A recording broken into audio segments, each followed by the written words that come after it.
Good morning, Massachusetts Democrats. Thank you for your support and for keeping the faith. It's my great honor to be with you this morning. I want to thank the Lieutenant Governor for his exceptional leadership and for firing this crowd up with his remarks. And let us all thank both of the great Democratic candidates running for the United States Senate. One way or the other. One way or the other. With the help of all of you in this room, Massachusetts will have a strong Democratic woman as our partner in the United States Senate next year, and I am excited about that. So, Democrats, are you ready to win? Are you fired up? Are you ready to go? All right, well, I hope so. I hope so.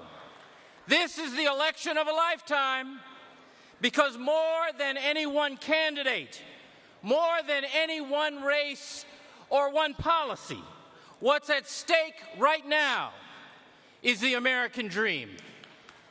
You know what I'm talking about. It's the dream of pilgrims who built a life of religious freedom in an unknown wilderness. It's the dream of immigrants who fled oppression in other lands for the hope of a better life and still do today. It's the dream of your moms and dads from Dorchester and Holyoke and Merrimack Valley who scraped and saved so that you could get an education and not have to struggle as hard as they did. It's the dream of a kid from the south side of Chicago who gets the chance to serve as your governor. It's your story. It's your neighbor's story. That story may not be told as often as we'd like in this country, but it gets told more often in this country than any other place on earth. That is an American story. That ability to imagine a better way for yourself and for your family and then to reach for it, that is the American dream. Well, my friends, for far too many in our Commonwealth and our country today, the American dream is up for grabs. Thanks to the global economic collapse, thousands and thousands of people have lost their jobs, their savings, their homes. Many, maybe some of you, have lost confidence. The truth is, some people harbored doubts about the American dream even before the Great Recession. 5.5 years ago now, when Tim and I first came to office, young people and jobs were leaving our state. Roads and bridges were crumbling. We had enacted health care reform, but we had yet to implement it. Stem cell research was banned. Our clean energy potential was stuck in ideological stalemate. The poor were in terrible shape and had been for some while. The difference was and is that the middle class is just a paycheck away from being poor and are deeply anxious about it. And we had had 16 years of Republican governors, yes, including Mitt Romney, more interested in having the job than doing the job. So we, all of us together, we set out on a journey to change that, to rebuild our Commonwealth and to revive the American dream. And that's why today we have moved from 47th in job creation when Mitt Romney was in charge to among the nation's leaders today and lead the nation in economic competitiveness. That's why we lead the nation in student achievement, in health care coverage, in energy efficiency, and veteran services. That's also why in Massachusetts you can marry anyone you love.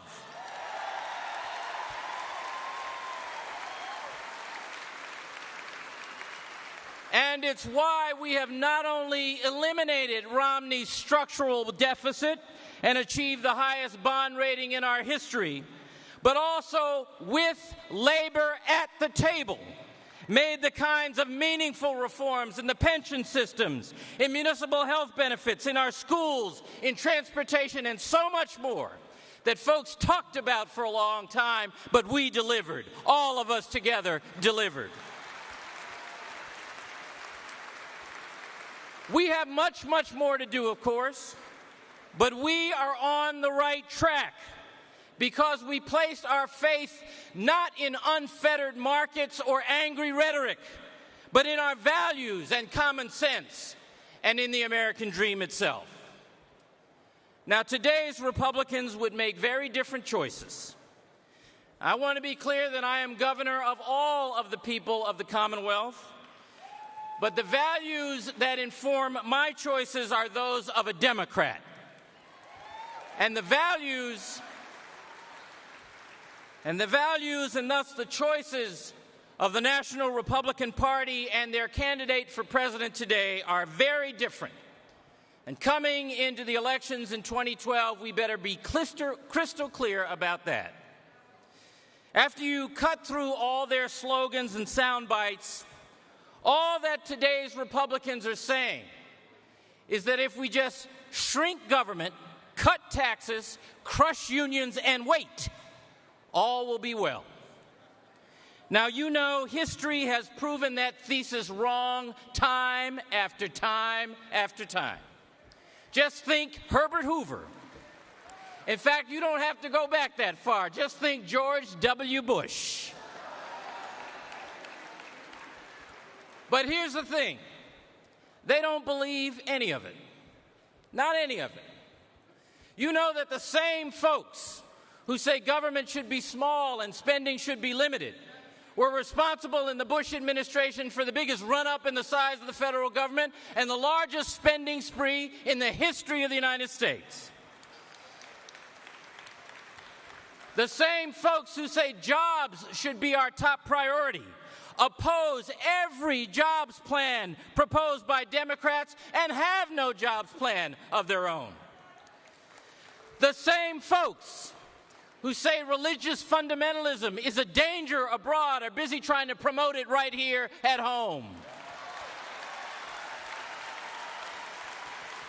The same folks who say government should stay out of our private decisions want government to tell women whether to keep an unwanted pregnancy and everybody else whom we can marry. They don't believe what they say. For Republicans today, it's not about principle, it's about power. Power. They have shown themselves willing to say or do anything to win power. And when you call them on it, they just turn to bullying. Well, we Democrats need to be better than that. But that means more than having a strong argument for what it is we are against. We have to be just as clear about what it is we are for, what we believe in. We believe in an economy that grows opportunity out to the marginalized, not just up to the well-connected. We believe government is about people, not abstract policy, that government has a role to play not in solving every problem in everybody's life, but in helping people help themselves. We believe that we owe the country a better country than we have today. The next generation, our generational responsibility, not quick fixes that push the real solutions off to another day. We believe that in good times and in crises alike, we turn to each other, not on each other. That we owe each other the opportunity and the responsibility to lift one another up rather than tear each other down. We Democrats believe in the American dream and that it ought to mean something in everybody's life. Well, if that's what we believe, then Democrats, here's my message, plain and simple. If we want to win elections in 2012, If we want to keep Barack Obama in the White House, win back our Senate seat, and move our country forward, if we want to earn the privilege to lead, then it is time for Democrats to grow a backbone and stand up for what we believe. Stand up for what we believe. Don't you know? Don't you know? All over this Commonwealth, all over this country, what people crave and what Democrats must offer is not the politics of convenience and cleverness. It's the politics of conviction. Some of our choices in Massachusetts and some of those facing our nation make some of those of us even in this room uncomfortable. But the times demand more than making each other comfortable. The times demand that we reconnect with our highest and best values and face up to the hard choices before us with candor and with courage. Because only by doing so today will the American dream endure for tomorrow. So Democrats, quit waiting for pundits and pollsters and economic indicators to tell us who the next president or senator or member of Congress is going to be. We shape our own future.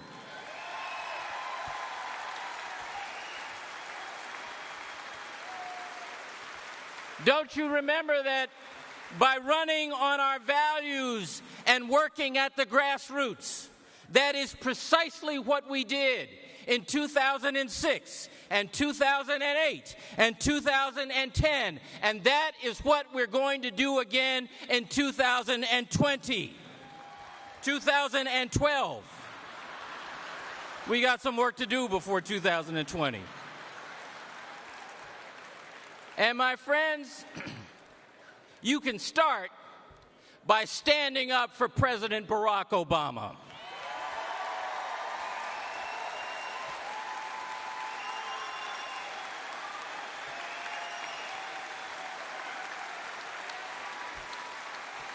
This is the president.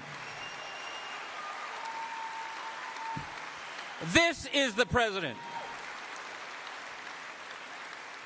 This is the president who delivered access to health care to every single American in every corner of this country after 90 years of trying. This president. This is the president who put an end to don't ask, don't tell, so that love of country, not love of another, determines whether you serve in the military. This is the president who brought Osama bin Laden to justice, who ended the war in Iraq, who has raised our stature again internationally. This is the president. This is the president who made equal pay for equal work a legal reality for women. This president.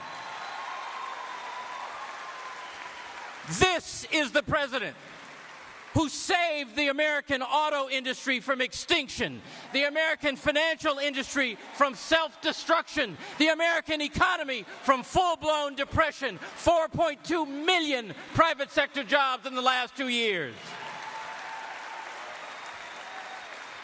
The list of accomplishments is long, impressive, and barely told.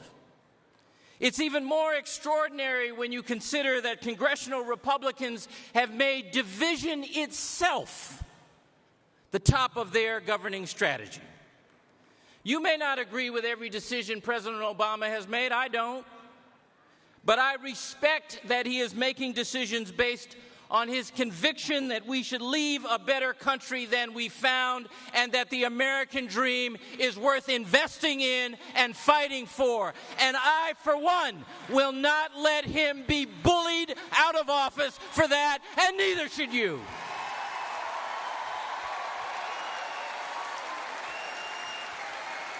I'm in for 2012. Are you in? Are you in? All right. Well, then get out there and remind people that when the American dream is at stake, you want Democrats in charge.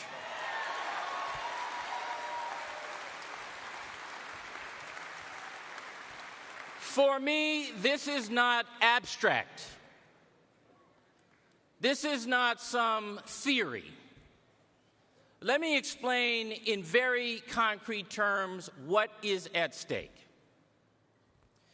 The Orchard Gardens Elementary School in Boston was a chronically underperforming school on every measure. Its record was poor, its spirit was broken, its reputation was a wreck. No matter how bad things were in other urban schools in the city, you would hear people say, well, at least we're not Orchard Gardens. Thanks to a whole host of new rules and tools made possible by the Achievement Gap Act, Orchard Gardens is turning itself around. I went out to visit the school a little bit more than a year ago to meet the new principal and his extraordinary faculty, and to hear about the work they're doing to improve attendance and engage parents, the things they're doing to extend the school day, which they did by an hour and a half and filled it with music and art and exercise and experiential learning. The head of pediatric psychology from a local hospital comes to the school to consult with faculty and parents on some of the toughest personal situations in students' home lives. They've even introduced school uniforms. In less than 1 year, proficiency measures at Orchard Gardens had improved 70%. 70. That school has gone from a place shunned and scorned by parents to one that boasts a long wait list for admission. From one of the worst schools in the district to one of the best in the state. The kids, their families, the whole community are engaged and proud, and so am I. At the end of my visit a year ago, the first grade, led by a marvelous, loving veteran teacher, gathered to recite for me. First, they did a poem, sort of a salute to multicultural tolerance. It was beautiful, and I stood and applauded, and the teacher said, "Not yet, Governor." And then they recited most of the I Have a Dream speech. And I was overcome, as I always am when I listen to that poetry, and I stood and applauded, welled up, and the teacher said, "Not yet, Governor." And then she started to ask those 6- and 7-year-olds questions. What does creed mean? What does nullification mean? Where is Stone Mountain? And as the hands shot up, anxious to answer her questions, I realized she was showing me that she had taught those children not just to memorize those words, but to understand them, to comprehend them. 6 and 7 years old. See, today's Tea Party Republicans tell us that those first graders are on their own to deal with their poverty, with ill-prepared young parents, maybe who speak English as a second language, with an under-resourced and all-around depressed public school, with neighborhood crime and hopelessness, with no access to nutritious food and no place for their mom to cash a paycheck, with no way to pay for college, with a job market that needs skills they don't have. But those Orchard Gardens kids should not be left on their own. Those children are our children, America's children, yours and mine too. And among them are the future scientists and entrepreneurs and teachers and artists and civic leaders we desperately need. For this country to rise, they must rise. They must rise. And we have a common stake in that. We have a common stake in their equality, so we make the schools work better for all children. We have a common stake in their opportunity, so we make ways for them to get the training and education they need to participate in and help shape the innovation economy of tomorrow. We have a common stake in assuring that the systems by which they are measured and held accountable are fair, that the playing field itself is level. We work for good government because good government has always been necessary to make those things possible. We do it because faith in the American dream still defines what it means to be America, and because the dream matters when it reaches every life. I believe the American dream is worth fighting for. Barack Obama believes the American dream is worth fighting for. Democrats believe the American dream is worth fighting for. And I say that not just as your governor or as a Democrat. I say it because I have lived it. I see it. I see how transformative it is and how defining it is for us as a nation. So have faith in that. Commit to that. Canvass your neighborhoods, including right out around in Springfield today, for that. Attend a phone bank. Talk to your family, your friends, your coworkers and neighbors, and again, for goodness sake, with somebody who doesn't already agree with us, for that. Because if you do, with optimism and effort, not only will Democrats win in the fall, but we can say we saved the American dream for a generation to come. God bless you all. God bless the Commonwealth of Massachusetts, and God bless the United States of America. Thank you so much. Thank you.